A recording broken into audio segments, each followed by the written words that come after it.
If you enjoy Astronomy FM radio, please let us know with a small donation.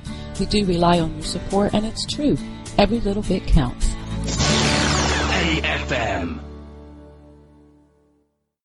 Gentlemen, we have a serious problem. The Limeys are taking over Astronomy.fm.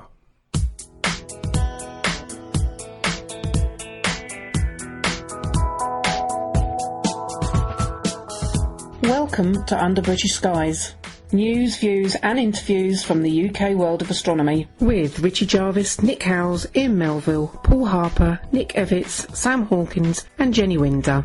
The show is engineered by Michael Forster and produced by the team. Previous episodes of Under British Skies are available to download from iTunes. You can contact the team on Twitter at Under British Sky or email us at ubs@astronomy.fm.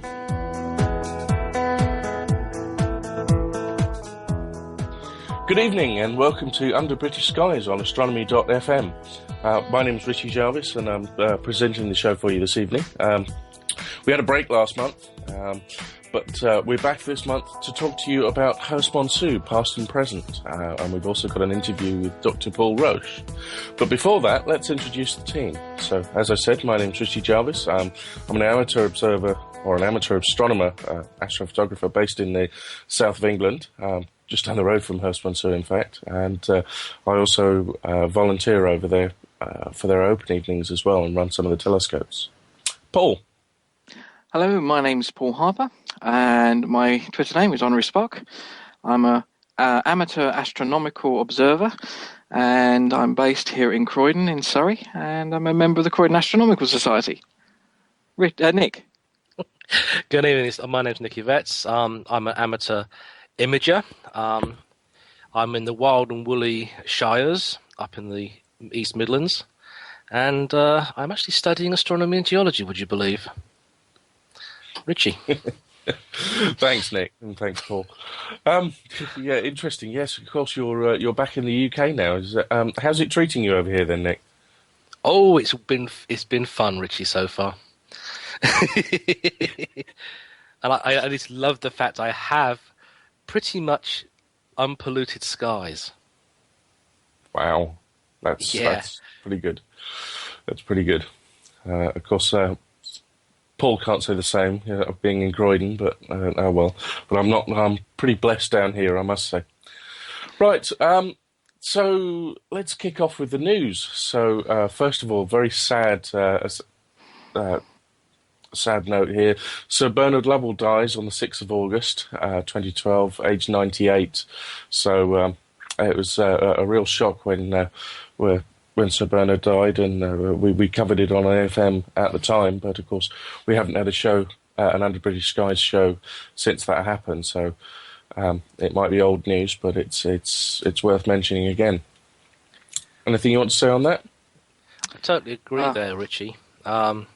He's going to be missed. He was one of the great pioneers of radio astronomy, and considering he started off with ex-military radar sets and a dream that came to fruition in the Mark I dish, and it even became even more iconic by appearing in Doctor Who. Yes. When did he appear in Doctor Who? It was in Logopolis, Paul, right at the end of the Tom Baker season, when Paul Davison took over. Yes, I remember now, yes. I just about remember that one. Yeah. But Jodrell Bank almost went bankrupt just before, as they built it. Now, I think he was going to be prosecuted, was he not? Back in 1957. This was just before Sputnik 1. It was Sputnik 1 that put it on the map, because it was the only thing they could actually track. Sputnik. Well, the great thing was he did have funding initially, but like everything else, when you're doing cutting edge science, as it was back then, the prices of stuff went up, etc. But he actually had a private investor bail him out, and of course, it was incredible to really see the far-sightedness of the investor in what he was putting his money in. And I'm pretty sure they're thinking, well, you know what? It's a showpiece of British engineering. It's well known around the world, so I've done well with my investment.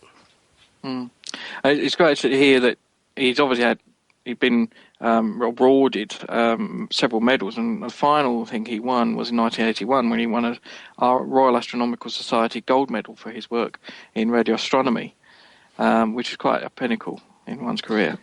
Yep, and I still think one of the best bits of one-upmanship that was ever done was getting those fax transmissions from Russian probes, downloading them through fax machines, and getting them published in British papers even before the Russians could publish them. I remember that. It was on the Sky Nights classic ones. He got into trouble for doing that. But this shows you how good the Mark I telescope was. And it wasn't designed to be interfaced to a fax machine. I think somebody said the quote was, well, to the press was, well, if you get me a fax machine, I'm pretty sure we can do something.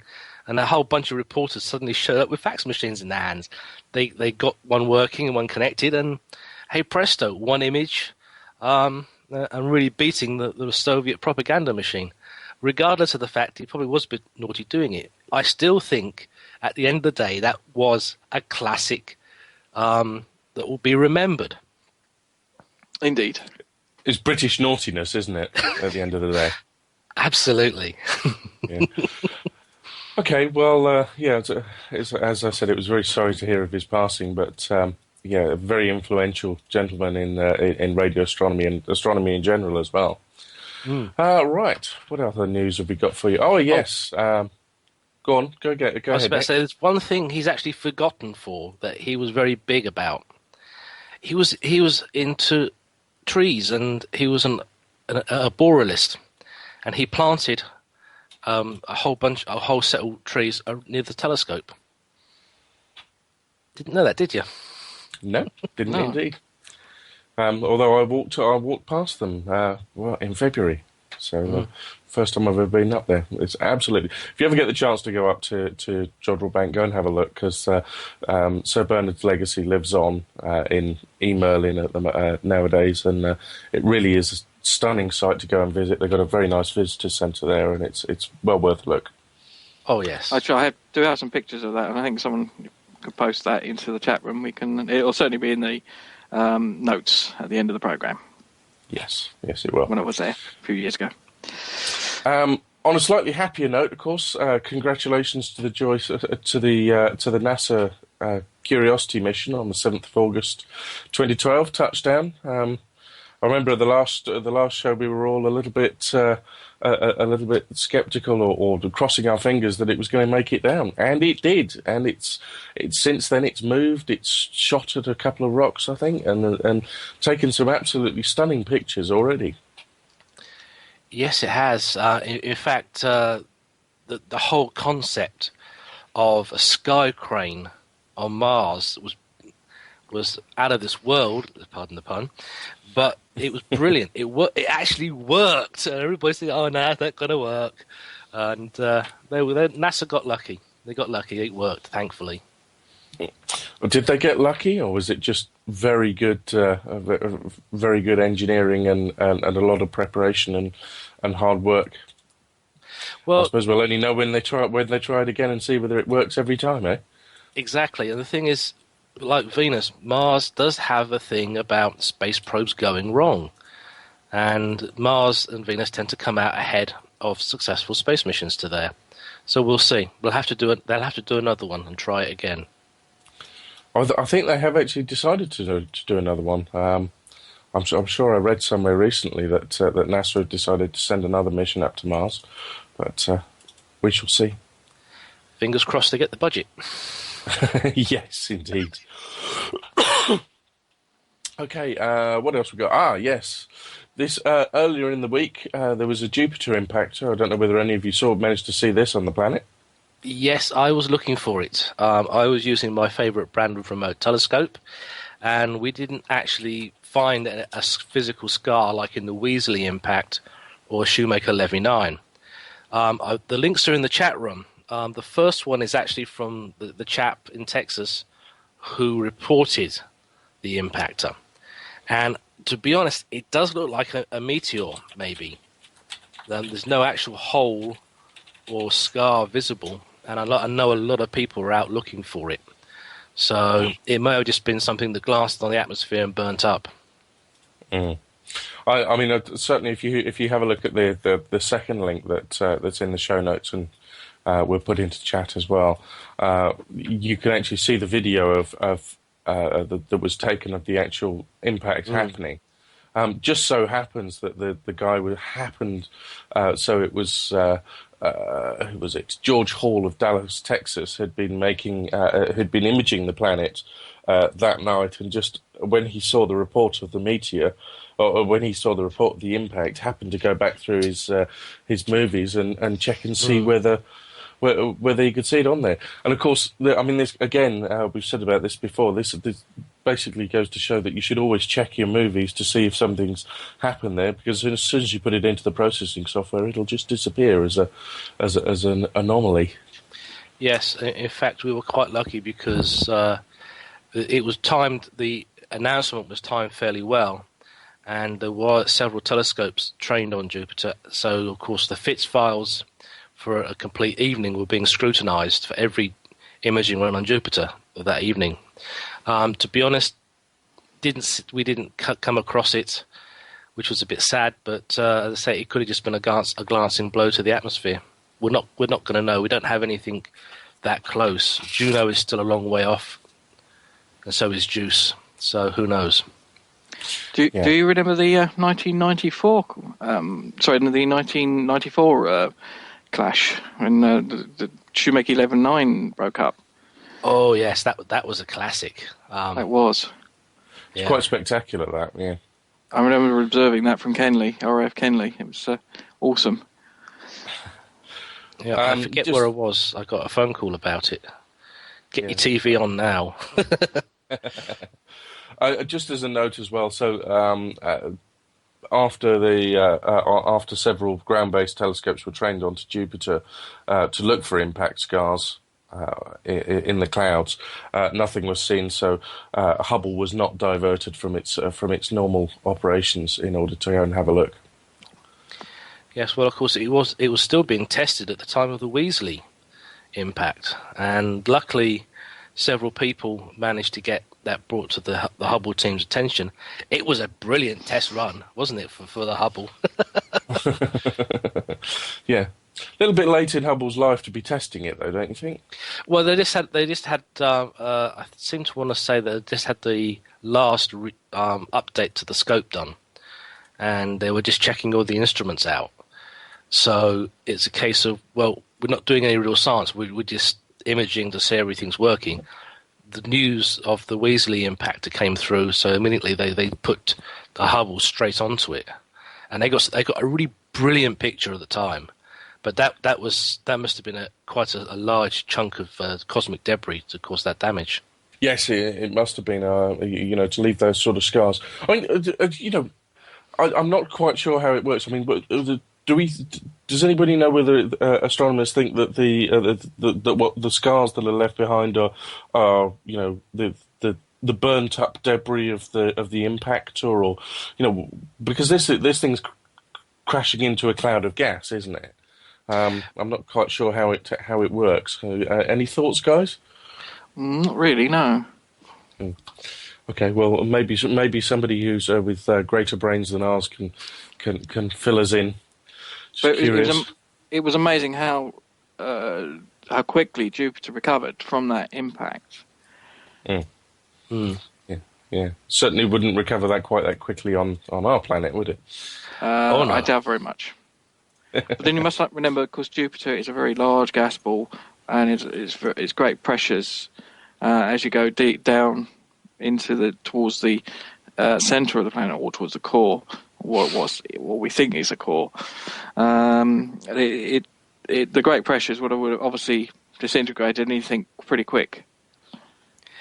If you're not in the chat room, I really do suggest you join it, because one of our team is actually putting some really nice graphics in about robot probes on Mars right now.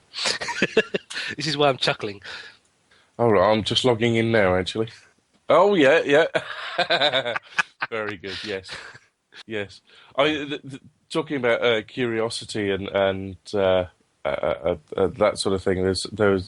Because this is talking about the InSight mission, which is the follow-up to Curiosity. Yeah, and of course they're going to be drilling down into the Martian atmosphere to see if there are any aliens in there. I think is what Michael's trying to say.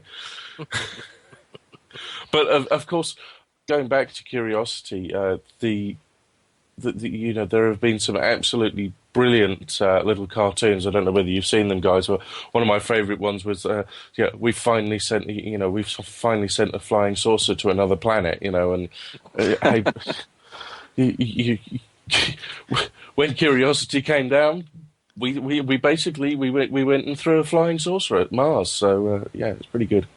There's a really good one on the NASA astrobiology site.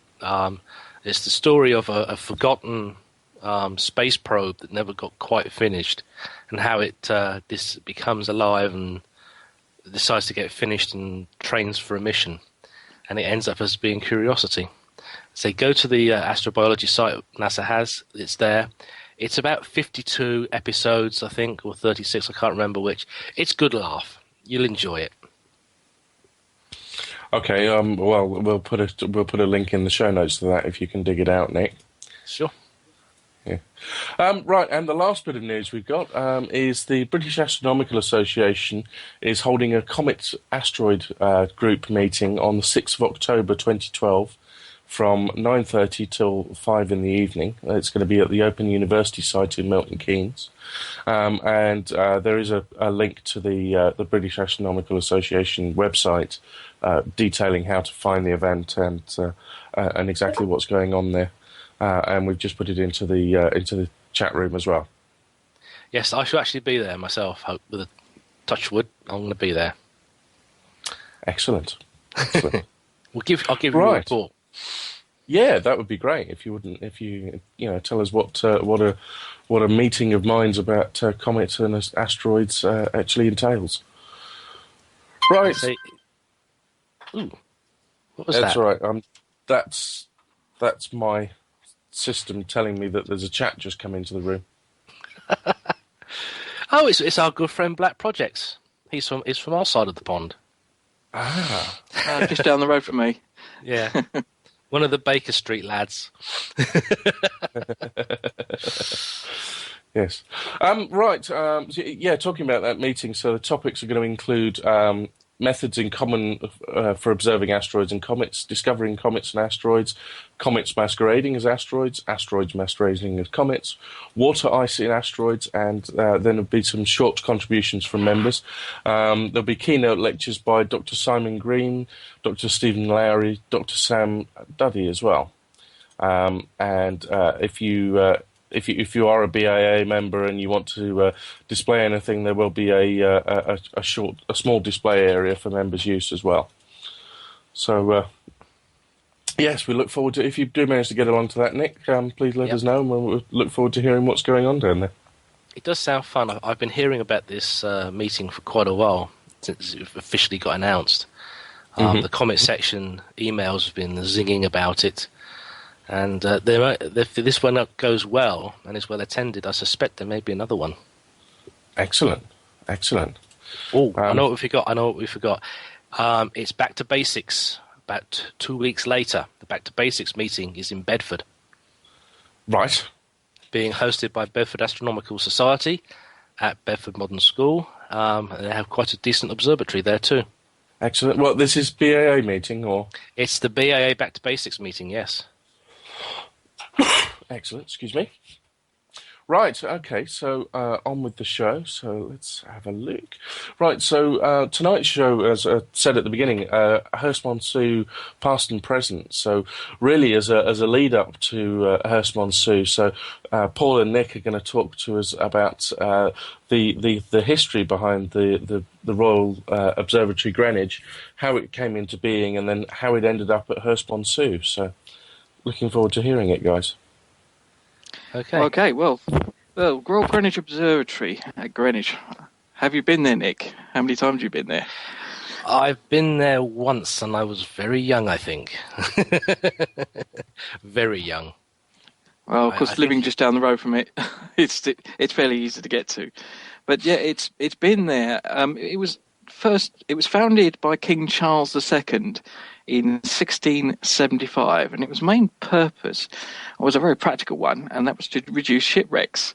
Because obviously mariners had no accurate way of working out their positions, and obviously they wanted to find their latitude. Later on, of course, longitude came along, and it was, of course, the Royal Greenwich Observatory was behind that, obviously with the Astronomer Royal. Anything to add, Sir Nick?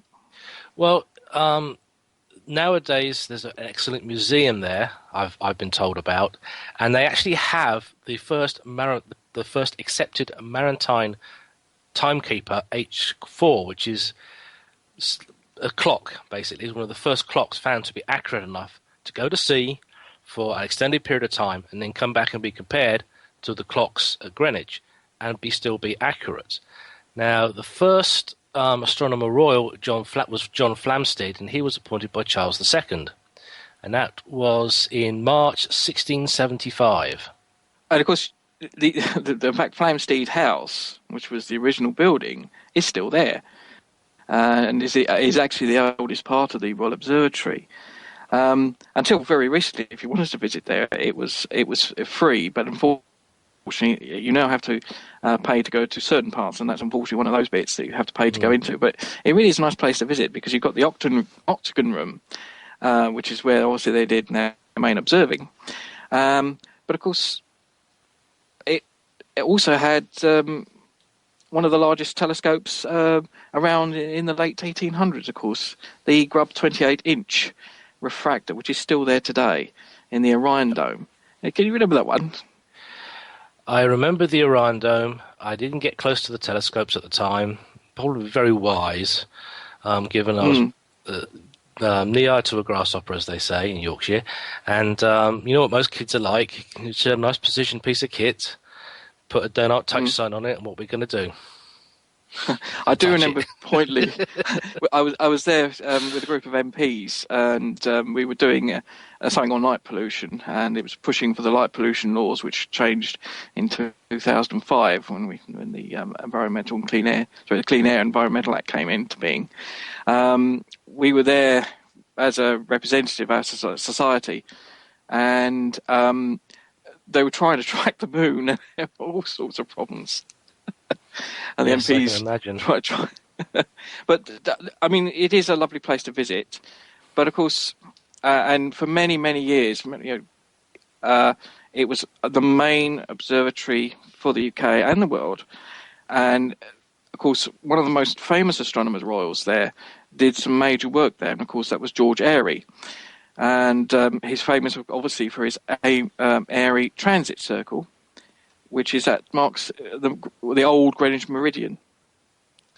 In fact, it's interesting to note that it was, let me get back to my screen, it was 1884 when 41 delegates from 25 nations met in Washington, D.C.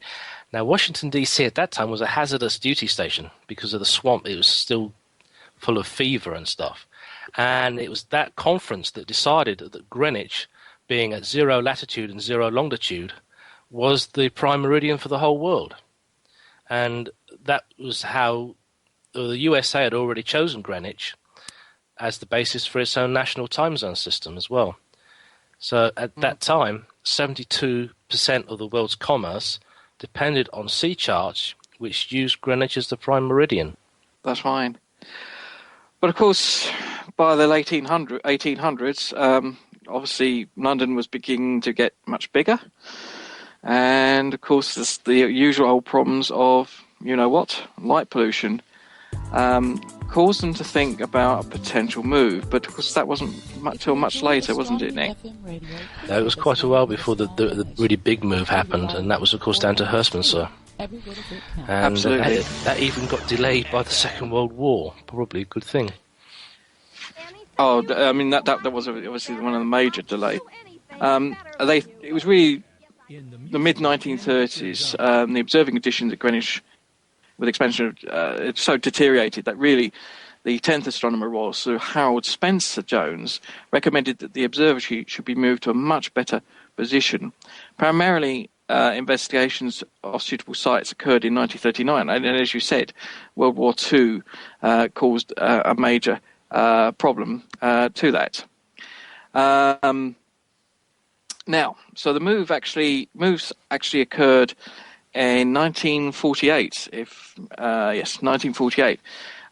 They decided that Herstmonceux Castle or the Admiralty had purchased Herstmonceux Castle, and its grounds of around about 370 acres led to the move in the late 40s, I think it was. The main building work didn't actually start until 1953 and was eventually handed over in 1958. Have you ever been to Herstmonceux, Nick? Yeah, again, most of my trips down that neck of the woods were at a younger age. I've been outside, I haven't been in. Something I have to rectify.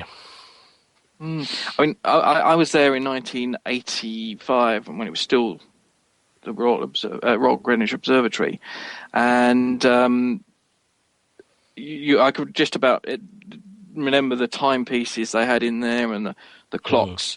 I can more associate the castle, I think, for that area.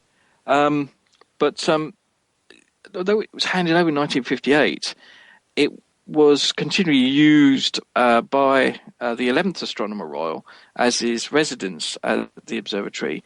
And if I remember, the 11th Astronomer Royal was Sir Richard van der Ritwoolley, if I said that correctly. Well, and as obviously I say, the RGO... Yeah, carry on. Go on, Paul. Sorry. Yeah, the RGO directors who followed him in 1971 also were based there. And it remained there throughout the 80s. But then, of course, the same old problem... I mean, the RGO in Herstmonceux is in the county of Sussex, which is almost on the south coast between Hastings, Bexhill, and Eastbourne. It's sort of in that area and further north towards Lewes, near where Richie lives. And obviously, because of the building work going around the local seaside areas, there was greater light pollution, wasn't there? Yeah, in fact, it was interesting because by the late 60s, we had the United Kingdom at Herstmonceux had the 5th largest telescope in the world. Yes, indeed. The Isaac in fact, that's something telescope. We haven't. Oh, yes, absolutely. But they had several telescopes actually as the RGO, and I'll just quickly go through them, and then we could probably talk about the Isaac Newton. There were several domes between domes A and F. They had in Dome D, Thomson 26-inch refractor. Then they had in Dome A, Thomson 30-inch refractor. In Dome B, they had a Yap 36-inch reflector. In Dome E, an astrographic 13-inch refractor. In Dome C, a Hewitt satellite camera. And then finally in Dome F, a Congo Schmidt. And many of those are still there, because once they closed the Herstmonceux Observatory eventually, and we'll talk briefly in a minute on that, they just threw the keys away and just left it as it is. Yep. But yes, one of the major ones is, of course, we shouldn't forget, of course, the old Isaac Newton. In fact, that is actually a spectacular telescope. It's in a new home now, of course, and it is doing some wonderful work still. And, of course, it was, again, the same thing as with Jodrell Bank. They wanted to build the INT. People didn't look upon the project favourably. It ran into an awful lot of trouble. It got done in the end, but it's sad, really, because these projects, when they come up, they are often once in a lifetime, and having a huge telescope under 100 inches is a very important instrument at the end of the day. I mean, it was opened by the Queen in 1967, and it was paid by the taxpayer. It cost, at the time, £600,000. Yeah, it was quite expensive, and it was stipulated that the public had free viewing. Well, as I understand from my friend, it wasn't open very much.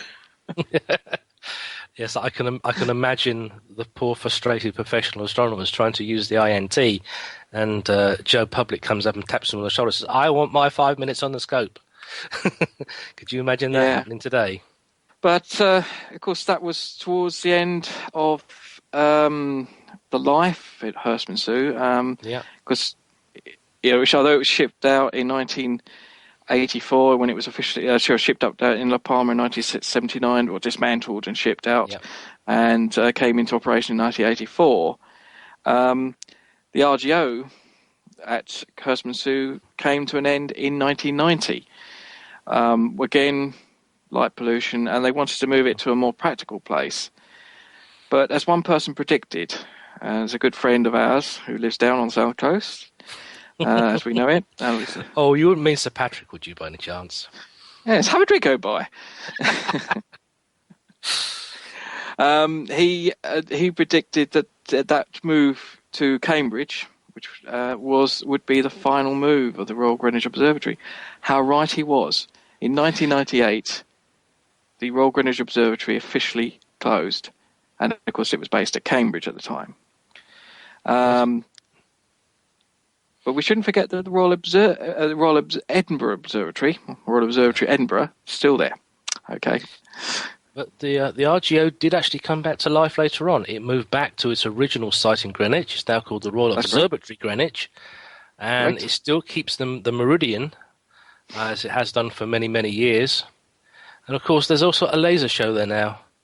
So, a bit dubious about that, I think, but never mind. Just going back to Herstmonceux, and just to finish it off on it, because obviously now it's a science centre. We're going to actually talk about that later. Domes A, C, D, and E are still used quite regularly now. Dome F is a static display, and the scopes A, D, and E are still the original scopes, which means, of course, and Dome C has the 36-inch Hewitt camera and a Me 16-inch LX200. I'm sure Richie's used that, but we'll talk about that later. Oh yes, it's my joy when I'm over there. In fact, I've taken to tilting the Hewitt camera out of the way so I can see past it to get to the northern parts of the sky from the dome. In fact, I have to say, in defence of the move of the INT to La Palma, it did get a bigger mirror by about 2 inches after that move, and it has really opened up the uses. And a lot of the equipment that was originally installed on the INT when at Herstmonceux is still in operation and still provides science. So this goes to show you, we build good telescopes. Can I just add one thing to Herstmonceux, though? It still has a satellite laser range, and it's still there. Yeah, the Space Geodesy facility. Absolutely. It's still there. It's still in use, and every now and then on a clear night, you can see it shooting a nice green laser up to the targets orbiting the Earth. I'd like to just thank my friend John Mills, who supplied me the information on this. I got it from his website, and he worked on the La Palma. He was one of the engineers actually in La Palma and on the Isaac Newton, and retired a few years ago. So he was a member of Croydon Astronomical Society. Well, thanks very much for that, guys. Fascinating insight into the history behind the site. I've read it a few times, but it doesn't quite sink in. It just goes to show sort of like how haphazard science in the UK is, really. I think, doesn't it? Absolutely. But, it all comes right in the end. I think. If you get the chance to go down to the Observatory Science Centre in Herstmonceux, it's a fascinating facility. Nowadays, it's as we're coming on to, the facility is absolutely marvellous. It's now the Observatory Science Centre. Anybody can go along there. It's open pretty much all the time. If you go onto their website, the observatory, the-observatory.org. We'll put it in the show notes and also on the into the chat room as well. Anybody can go along and visit. It's great for kids. There are science experiments and lots of hands-on things for kids to be able to do and play with. There are regular school visits as well. Schools quite often during term time go over and visit. Go ahead, Paul. Yeah, it's great for big kids as well. Yes, it is. It is. In actual fact, funny story. My daughter Emily comes over and with me sometimes on open evenings, and we went over there one night, and I said, "Do you want to go now, or do you want to sit down and watch telly for a bit and go later on?" And she said, "Well." She said, "What time does it close?" And I said, "Well, it closes at 6 o'clock, and then it opens again at 6:30." And she said, "Oh." She said, "Does that mean I'll be able to go into the Discovery Park on my own and play with all the things?" I said, "Yep." Right, let's go now then. I think in some respects it sums up British science that we do it, and if we haven't got a use for a facility, we find one, and it is frequently turned over to discovery use to get the public in, to let them see what goes on, to let them see through the scopes. And I think that's why we're doing so well in this country with the sciences still. I quite agree with that, actually. Yeah, because I remember when it first opened in 1995. I actually took my nephews there in 95, just after it opened, and it had quite an extensive science display. But over the years, as I've returned to it, it's got greater and greater, and much better, and a lot more focused on astronomy and science in general. And of course, that big lottery grant also helped quite a bit, didn't it, Richie? Yes, it did. Sorry about that. I was just coming off mute. So the Observatory Science Centre was opened in 2004. Basically, they managed to get a lot of lottery or National Heritage Lottery funding to bring the site back up to scratch, and it's been running ever since as the Observatory Science Centre. I mean, as I said, basically they've done an absolutely marvellous job there. They've managed to restore all of the domes and get them back into use as much as possible. There are, as I said, if you go over there on an open evening or during, you can go and actually look through all of the telescopes. So we have members of staff or volunteers like myself manning each scope in each of the domes and pointing it around to various different targets and getting people to queue up. Go ahead, Paul. I have to apologise. I said 1995, didn't I? It was 2004. Yeah, it's all right. It doesn't matter. It's easily done. But I mean, it's cheap. It's a great thing to go and have a look at, and it's good fun as well. It's a real bit of history in the middle of Sussex countryside. Mm. We shouldn't forget that, of course, once a year it holds an astronomy fair. Oh, doesn't it? Like completely. Because I actually went there a few years ago, and I was helping out on the SAGAS, that Southern Area Group of Astronomical Society stand, and met Patrick Moore. And the amount of people coming through the doors was amazing. It just was a great attraction. Of course, people could camp there, as you've done, of course, Richie. Because of the dark skies around there. Even now, though the Greenwich moved, the Royal Observatory Greenwich moved due to the light pollution, it's still not dark skies enough for us amateurs. Oh, it is. So I've actually been there. I'm trying to think now. When did I think it was the second astronomical festival I went to. So this always happens at the beginning of September every year. I've camped over there now for the last 6-7, I think 6. Yeah, must be 6 now. And it's an absolutely great atmosphere. So typically, what happens on the astronomy festival, the camping site is opened up on the Friday, the first Friday in September, and all the domes are opened up, the beer tent's opened up. Yeah, they have a beer tent there as well, so that's it makes for a great weekend. And basically, you got to have a look around and look through the telescopes. Once 11 o'clock comes along, unfortunately, the centre has to close, but the party continues out on the campsite, where if it's clear, excuse me, if it's clear, then all the amateurs are out in the field observing as well. So this year, for example, we had clear skies. all weekend. So we had clear skies on Friday and Saturday, and we had some absolutely spectacular views. So we were targets wise, I had the 16-inch Meade on M57. I had a look at M51 as well. No, it's not Bud, Nick. It's Harvey's. So there you go, local brew from Lewis. Although I'm a Lewis, or live in the Lewis area, I'm afraid I have to say I'm not keen on Harvey's. Don't like Harvey's, or don't like Harvey's best anyway. That's all right, Richie. When you come up this way, mate, I'll get you on the good stuff. No, but I do prefer a pint of Harvey's Old, but unfortunately they don't stock that at the at the Science Festival, not Beer Festival. What was I saying? Oh yes, so then Saturday throughout the day there are talks taking place. There are talks from eminent speakers. So this year, Paul Roche was there. There were several other speakers as well. I can't remember their names. Robert Massey was there, I believe. Just trying to have a look, actually.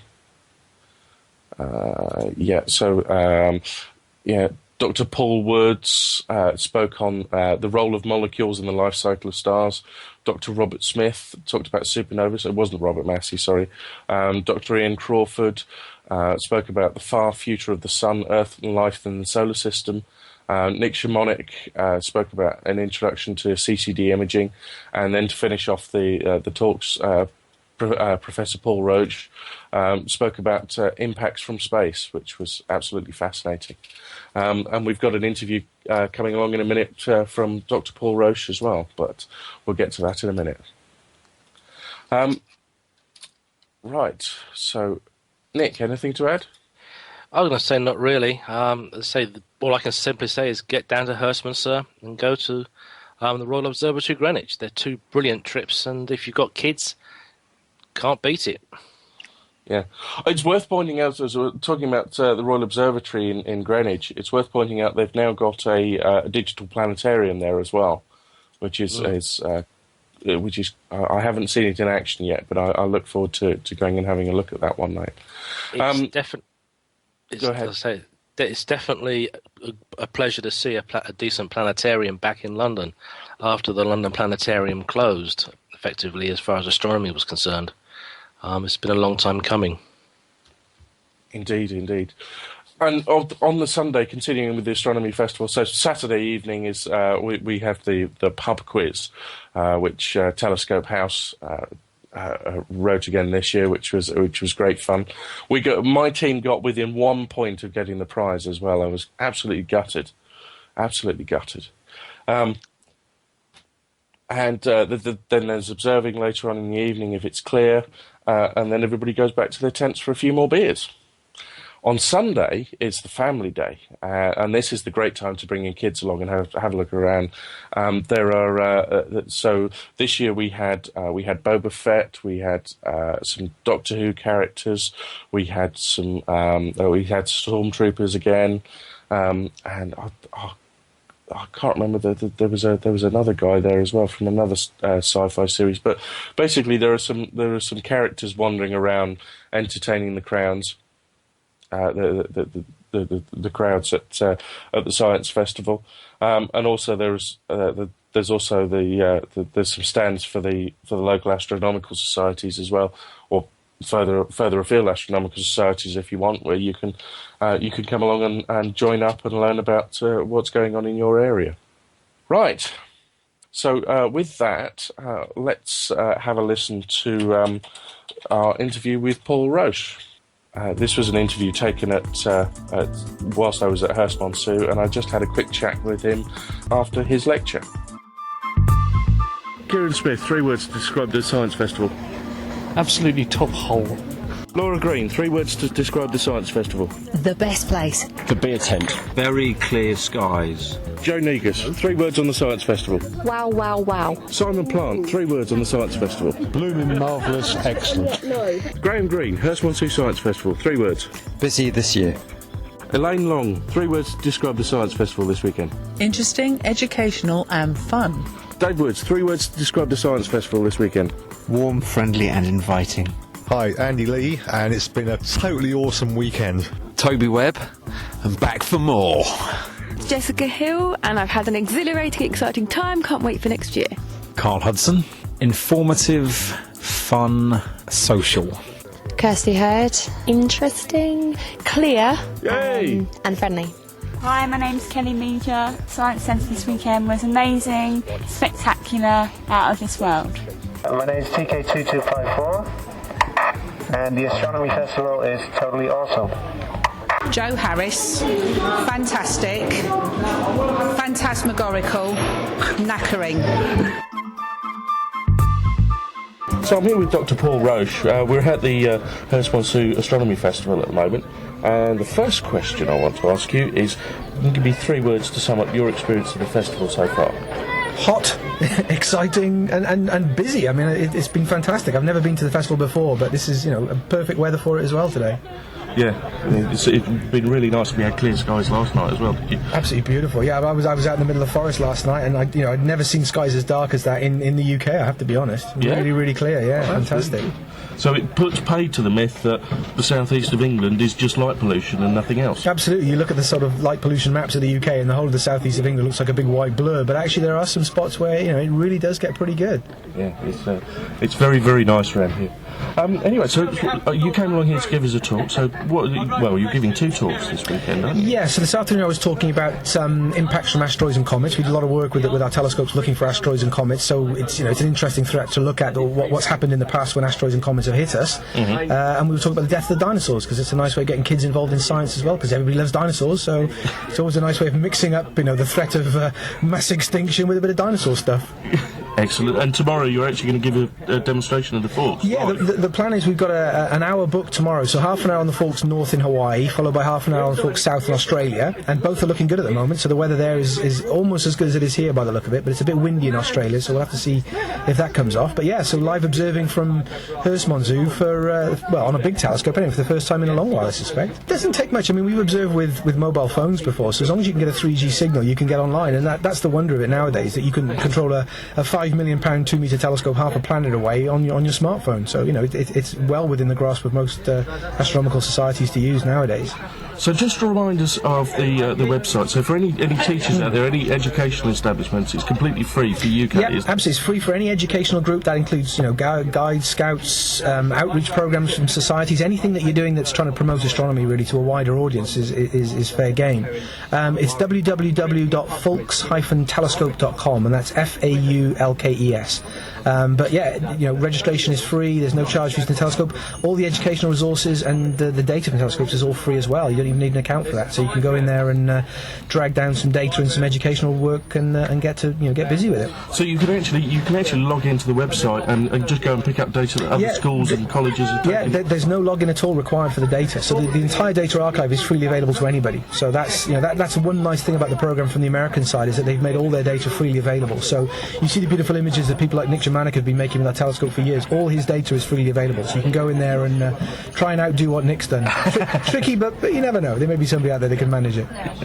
Brilliant. So, what have you been working on yourself recently, though? Because you're doing a research job at the same time, aren't you? Yeah, well, we've opened up a new degree programme at the University of Glamorgan, so we've moved up there from Cardiff, taken the Fulks project with us and set up a new undergraduate programme. And the idea is it's a BSc in observational astronomy rather than sort of astrophysics. So we're focusing a lot more on young people who are amateur astronomers. So there's a big market out there, I think, for people that like astronomy but maybe aren't going to get A's and A stars at A-level physics and maths, which is what most of the courses require. So we've built a degree, and obviously working very closely with people like Richard Miles at the BAA and Nick Howes and various other amateurs to try and come up with a program where it's more about doing astronomy than doing physics and maths and a bit of astronomy. So we sort of figure, let's focus on what we can do, which is use telescopes, in particular use the Fulks telescopes as part of the degree program.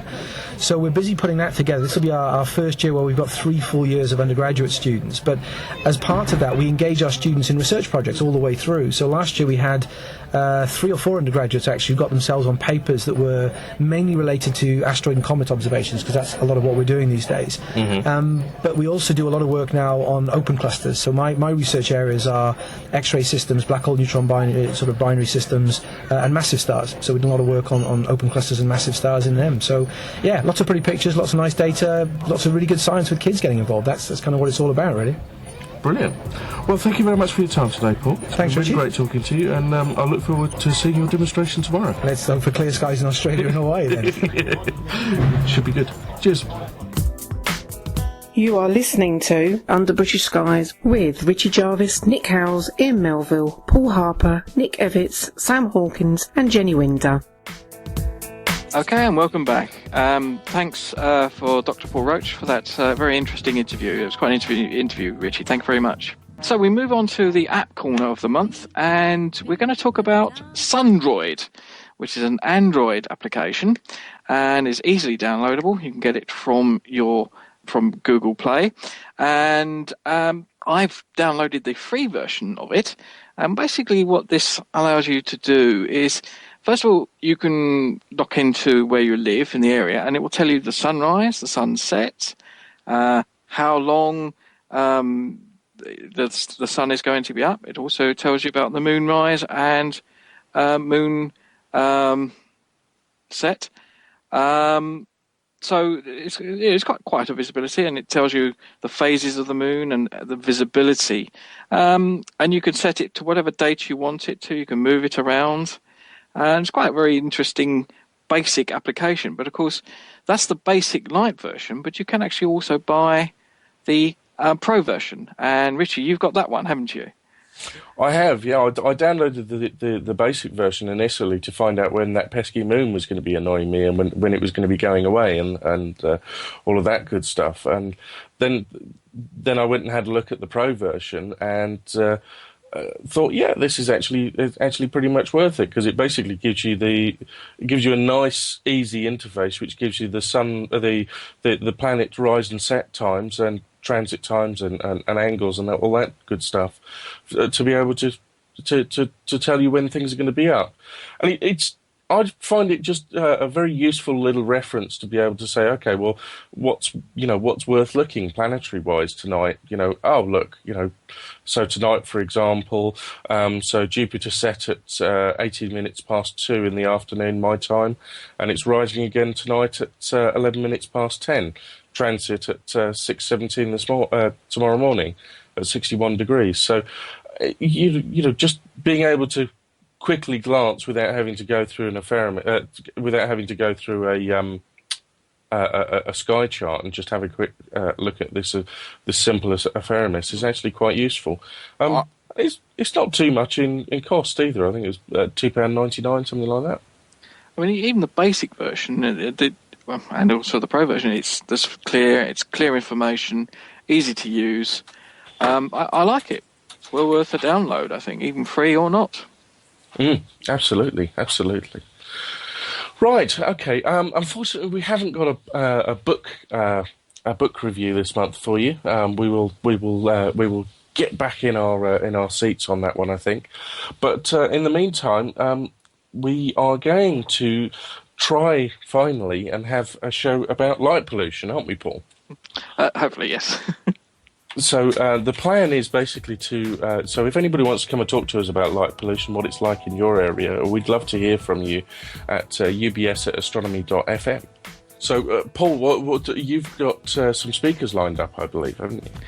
Well, hopefully I've got one or two interesting, and certainly one of those people is, of course, no person we know very well. Of course, that's Nick, astronomer Nick Howes, maybe for Campaign for Rural England as well, because obviously they have an interest as well.